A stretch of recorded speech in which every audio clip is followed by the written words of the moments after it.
en el patio de atrás. Bienvenido. Apaga la luz, sube el volumen y acompáñame a escuchar lo que ocurrió. Aún hoy, cuando el viento sopla de cierta manera, lo escucho. No el viento, sino algo más. Algo que se lleva el aire y me deja el vacío. Lucas, mi hermano menor. Siempre fui yo quien lo acostaba, quien le leía el cuento antes de dormir en esa casa de campo. Nuestros padres, siempre ocupados con el trabajo de la granja, confiaban en mí para eso. Era una rutina, casi un ritual. Después de la cena, el baño, el pijama de dinosaurios y luego mi voz, un ancla en la oscuridad de su habitación. La casa era vieja de madera y el bosque empezaba justo donde terminaba nuestro patio trasero. Una línea invisible pero muy real. Lucas tenía 5 años, una imaginación desbordante y una risa que llenaba cada rincón. Era mi sombra, mi responsabilidad, mi pequeño mundo. Una noche, mientras leía sobre un oso que buscaba miel, noté algo. Lucas no estaba inquieto como otras veces, estaba extrañamente absorto, pero no en la historia. Sus ojos grandes y azules estaban fijos en la ventana que daba al bosque. La luna llena proyectaba sombras alargadas de los árboles sobre el césped húmedo. Le pregunté si quería que cerrara las cortinas, pero negó con la cabeza, sin apartar la mirada. Luego, con una voz apenas audible, como si compartiera un secreto muy valioso, me dijo: «La voz me habló hoy». Se me erizó el vello de la nuca. «¿Qué voz, Lucas? ¿La de mamá?» Él negó de nuevo. «No». La voz amiga del bosque. Mi corazón dio un vuelco. «¿Y qué te dijo, campeón?» Su respuesta fue un susurro que se me clavó en el alma. Me llamó por mi nombre y me dijo que sabía dónde guardo mi juguete favorito, el pequeño conejo de peluche, el que solo tú y yo conocemos. El conejo estaba en el fondo de su caja de juguetes, bajo una pila de bloques. Nadie más lo sabía. Nadie. Intenté racionalizarlo. Quizás había escuchado a uno de los vecinos o a un animal, pero la mención del conejo, eso no tenía explicación. Al día siguiente, Lucas estaba más callado de lo normal. En lugar de jugar con sus coches, se sentó en el suelo de la sala con una caja de crayones y una pila de papel.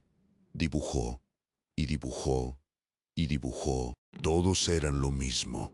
Un sendero que se adentraba en un bosque oscuro, árboles altos y retorcidos, y al final del sendero una figura borrosa, apenas discernible, pero que, de alguna manera, me resultaba extrañamente familiar. Le pregunté quién era la figura. «Es la voz amiga», dijo, sin levantar la vista. «Me está esperando». Sentí un frío que no venía del exterior. Quise creer que era solo su imaginación, pero el detalle del conejo me carcomía. Esa noche antes de dormir, revisé la habitación de Lucas. Bajo su cama, entre el polvo y unos calcetines perdidos, encontré una pequeña hoja de roble, aún húmeda y con tierra pegada. No había robles cerca de la casa, solo en lo profundo del bosque. Se lo comenté a nuestros padres al día siguiente en la mesa del desayuno. Mamá, con el ceño fruncido, dijo que Lucas era un niño sensible, que no debía asustarlo con historias. Papá, sin levantar la vista del periódico, murmuró que los niños a veces inventaban cosas para llamar la atención. «Eres demasiado imaginativo, hijo», me dijo, como si fuera un defecto. Intenté explicarles lo del conejo, la hoja, los dibujos, pero me interrumpieron. «Los niños sueñan», dijo mamá, «y tú deberías dormir más». Me sentí solo, con la carga de esa extraña verdad. Esa noche, mientras Lucas dormía, me quedé sentado en la silla junto a su cama, mirando por la ventana al bosque oscuro. El silencio era pesado, solo roto por el crujido ocasional de la madera de la casa. De repente, lo escuché. Un susurro, suave, apenas perceptible, como el roce de las hojas secas en el suelo. «Lucas». El sonido era tenue, pero inconfundible. Una voz que no era la de mis padres, ni la de ningún vecino. Una voz que sonaba de alguna manera, como la mía, pero más dulce, más seductora. Me levanté de un salto, el corazón latiéndome en la garganta. ¿Lo había imaginado? El viento, pero el viento no susurra nombres. Los días siguientes se convirtieron en una tortura silenciosa. Lucas seguía dibujando. Los senderos del bosque se hacían más detallados. La figura borrosa al final parecía estirar una mano, invitando. Y la voz la escuchaba más a menudo, no siempre llamando a Lucas. A veces era un murmullo indistinto, como si estuviera cerca, justo al otro lado de la ventana, más allá de la luz del porche. Una tarde, mientras Lucas jugaba en el patio, lo vi. Se detuvo en seco, la pelota de fútbol olvidada a sus pies, y giró la cabeza hacia el bosque. Sus ojos brillaron con una excitación que me asustó. «Me está llamando», dijo, señalando con un dedo tembloroso. «Dice mi nombre y el juego de las escondidas que jugábamos en el granero cuando éramos pequeños. ¿Te acuerdas, hermano? Nadie más lo sabe». Me acordaba. Era un juego secreto, solo nuestro. Un escalofrío helado me recorrió la espalda. Corrí hacia él, lo agarré del brazo y lo metí a la casa. Cerré la puerta con llave, sintiendo que la madera vibraba bajo mis manos. Lucas no protestó. Solo miró la puerta con una expresión de anhelo. Esa noche el aire dentro de la casa se sentía denso, cargado. Un olor a tierra mojada y a pino, como si el bosque se hubiera colado por cada rendija. Revisé cada ventana, cada cerradura. Todo estaba sellado, pero el olor persistía, acre, envolvente. Me quedé despierto, escuchando. El murmullo de la voz se hizo más claro, más insistente, como si estuviera justo afuera, al otro lado del cristal. No era una voz fuerte, sino una que prometía, que invitaba. «Lucas, ven a jugar. Lucas, ven a casa». La repetición me taladraba el cerebro. Me levanté y fui a la habitación de Lucas. Estaba durmiendo, o eso parecía. Su respiración era superficial, sus pequeños puños apretados contra el pecho. En su mesita de noche, justo al lado de su vaso de agua, encontré otra cosa. Una pequeña rama con 3 bayas rojas, brillantes, casi fosforescentes. No había bayas así en nuestro jardín. Eran del bosque, de lo profundo. Las tomé con los dedos, sintiendo la humedad y la frialdad. Era una prueba, una evidencia innegable de que algo o alguien estaba entrando a la casa, dejando estos regalos macabros. Mis padres seguían escépticos.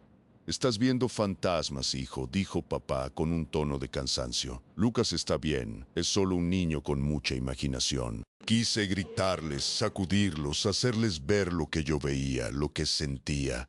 Pero sus ojos estaban velados por el cansancio y la incredulidad. Me sentí completamente solo en esta lucha. La voz era real, las bayas eran reales, los dibujos eran reales. Y Lucas estaba cada vez más distante, más absorto en su propio mundo de susurros y senderos. Una noche, el sonido del crujido de la puerta de su habitación me despertó. El corazón me subió a la garganta. Me levanté de la cama, descalzo, y corrí por el pasillo.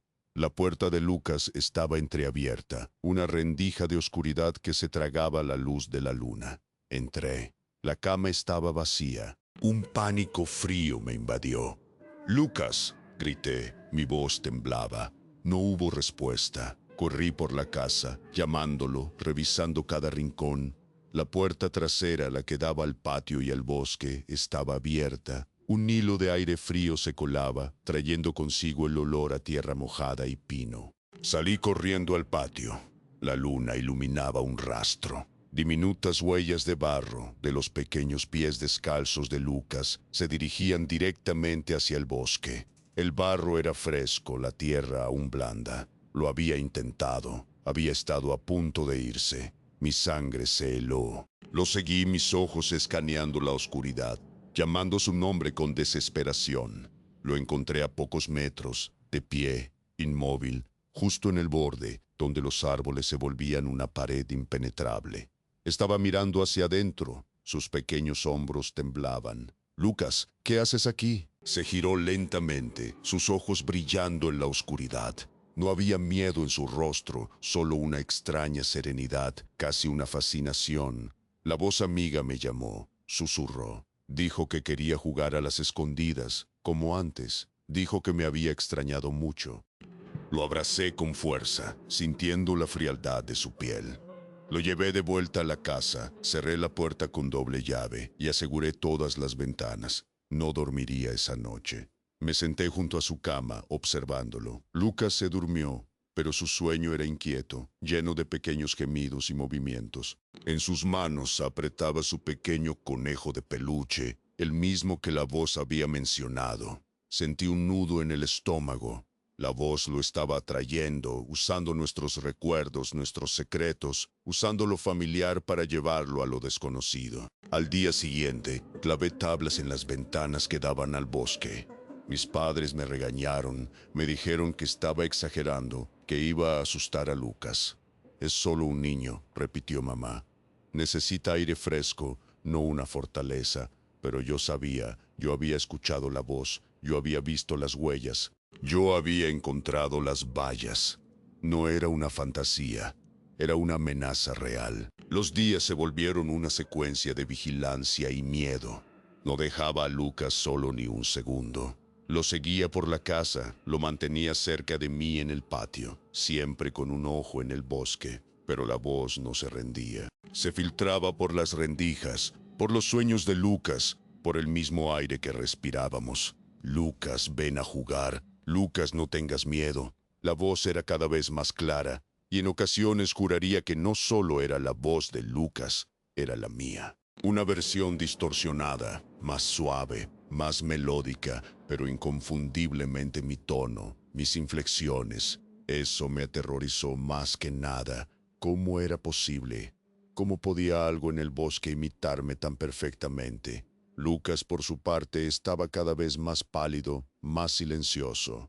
Sus ojos tenían una mirada lejana, como si ya estuviera medio camino entre nosotros y el bosque. Sus dibujos se habían vuelto más oscuros, más compulsivos. El sendero se había ensanchado, y la figura al final ya no era borrosa. Era una silueta clara, reconocible. Era yo, o una versión de mí con los brazos extendidos llamándolo. Él me dijo que la voz era amable, que lo llamaba a jugar, y yo, ingenuo, no entendí lo que eso significaba. No entendí que la voz era un depredador y que el juego era la cacería. La noche de su desaparición, el aire estaba pesado y quieto. Ni una brisa, ni un crujido de hojas. Un silencio antinatural había acostado a Lucas y me había quedado dormido en la silla junto a su cama, agotado por la constante vigilancia. Me despertó un sonido, no un grito, no un llanto. Era el sonido de la puerta trasera abriéndose lentamente, chirriando en la oscuridad. Me levanté de un salto, mi corazón latiendo como un tambor. Corrí a la habitación de Lucas. La cama estaba vacía. Su conejo de peluche, su juguete favorito, estaba en la almohada, empapado. No de agua, sino de una sustancia viscosa, oscura, con un olor dulzón y metálico. Sangre. No mucha, pero suficiente para helarme la sangre. El aire de la casa se llenó de un olor nauseabundo a tierra mojada y algo más, algo putrefacto, como carne en descomposición. Salí corriendo al patio. La puerta trasera estaba abierta de par en par. La luna, casi llena, iluminaba el sendero de tierra que se adentraba en el bosque. Y allí, en el barro fresco, vi las huellas. Las pequeñas huellas de Lucas y junto a ellas otras, más grandes, como de pies descalzos de adulto, pero con una forma extraña, alargada, con dedos demasiado largos. No pensé, solo corrí.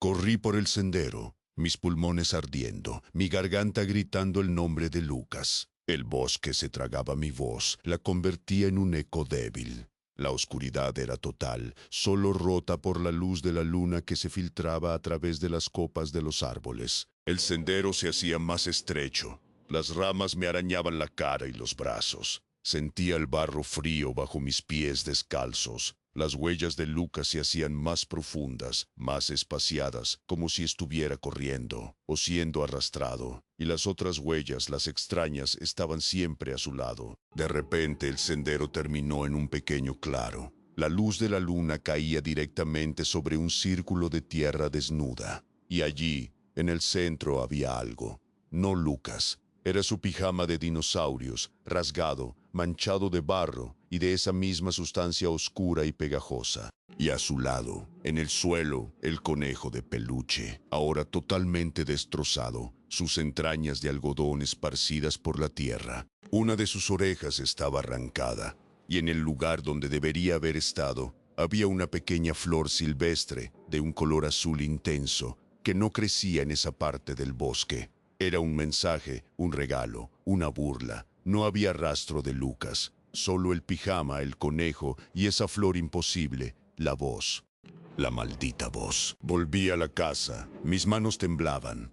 Mis padres, al ver el pijama y el conejo, finalmente entendieron, pero era demasiado tarde. La policía buscó durante semanas, batidas, perros, drones, nada, ni un solo rastro de Lucas. Se cerró el caso, accidente, dijeron, un animal, pero yo sabía la verdad. Yo sabía que no había sido un accidente, había sido un llamado, y Lucas había respondido. Mis padres nunca se recuperaron. La casa se volvió un mausoleo de silencio y culpa. Nos mudamos, lejos del bosque, lejos de esa casa que ahora se sentía como una trampa, pero el bosque me siguió. Los dibujos de Lucas los encontré en una caja vieja. Cientos de senderos, todos terminando en esa figura que se parecía a mí, con los brazos extendidos, y la voz la sigo escuchando. En el viento, en el crujido de las hojas, en el silencio de la noche. A veces juro que me llama por mi nombre, con mi propia voz, y el eco de su risa infantil, que se mezcla con un susurro que me invita a jugar, me invita a casa. Y el miedo, la culpa es un nudo que llevo en la garganta, porque Lucas se fue por mi culpa, por no haber creído a tiempo. Y cada noche, cuando la oscuridad es total, me pregunto si la voz amiga, no está esperando por mí ahora, esperando que yo también responda a su llamado. Porque a veces lo peor no está bajo la cama, está en el patio de atrás.